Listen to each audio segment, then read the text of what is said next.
Saudara, beberapa saat lalu Mahkamah Konstitusi menolak seluruh permohonan sengketa hasil Pilpres yang diajukan Anies Baswedan, Muhaimin Iskandar, dan pasangan Ganjar Mahfud. Bukti-bukti surat atau tulisan yang tersebut di atas telah Mahkamah memeriksa. Putusan dibacakan Ketua MK Soehartoyo dalam sidang putusan hari ini.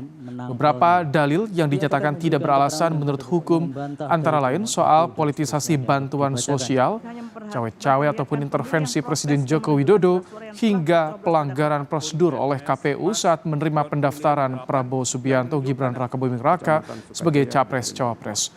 Dari 8 hakim konstitusi, 3 hakim konstitusi menyatakan pendapat berbeda atau dissenting opinion.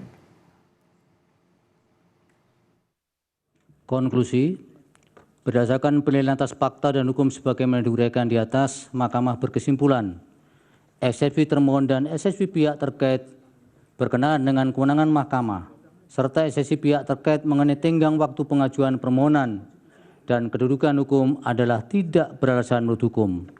Mahkamah berwenang mengadili permohonan aku.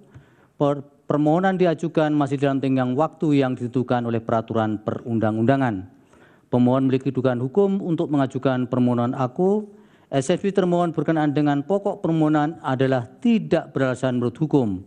Permohonan pemohon tidak beralasan hukum untuk seluruhnya.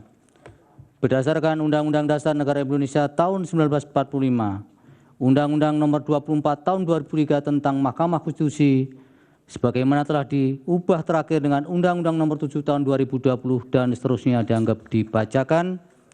Amar putusan mengadili dalam eksepsi, menolak eksepsi termohon dan pihak terkait untuk seluruhnya. Dalam pokok permohonan, menolak permohonan pemohon untuk seluruhnya. Amar putusan mengadili dalam eksepsi, menolak eksepsi termohon dan eksepsi pihak terkait untuk seluruhnya. Dalam pokok permohonan, menolak permohonan pemohon untuk seluruhnya.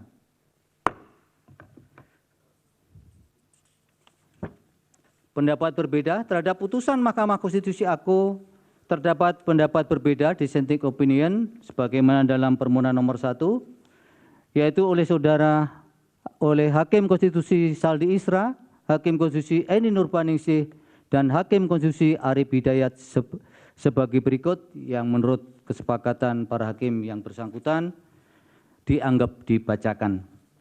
Demikianlah diputus dalam rapat pengusultan hakim oleh 8 hakim konstitusi, yaitu Soehartoyo selaku Ketua merangkap anggota, Saldi Isra, Arif Hidayat, Eni Nurbaningsih, Daniel Yusmik Poe, M. Guntur Hamzah, Ridwan Mansur, dan Arsul Sani, masing-masing sebagai anggota, pada hari Rabu tanggal 17 bulan April tahun 2024 yang diucapkan dalam sidang pleno Mahkamah Konstitusi terbuka untuk umum pada hari Senin tanggal 22 bulan April tahun 2024 selesai diucapkan pukul 15:11 waktu Indonesia Barat oleh 8 hakim tersebut. Ketua Tim Hukum TKN Prabowo Gibran menyatakan penolakan seluruh gugatan oleh Mahkamah Konstitusi merupakan kemenangan Prabowo Gibran. Walaupun ada 3 hakim yang dissenting opinion, hal tersebut tidak mempengaruhi keputusan MK. Jadi putusan yang kita dengar sama-sama tadi adalah Mahkamah Konstitusi memutuskan menolak permohonan kedua pemohon seluruhnya. Jadi meskipun ada 3 orang hakim dissenting opinion, tapi itu sama sekali tidak mempengaruhi keputusan Mahkamah Konstitusi, yaitu bahwa permohonan kedua pemohonan ditolak seluruhnya oleh Mahkamah Konstitusi, dan dengan demikian perkara ini dapat dikatakan quote and quote dimenangkan oleh Pak Prabowo Subianto dan Pak Gibran Rakabuming Raka.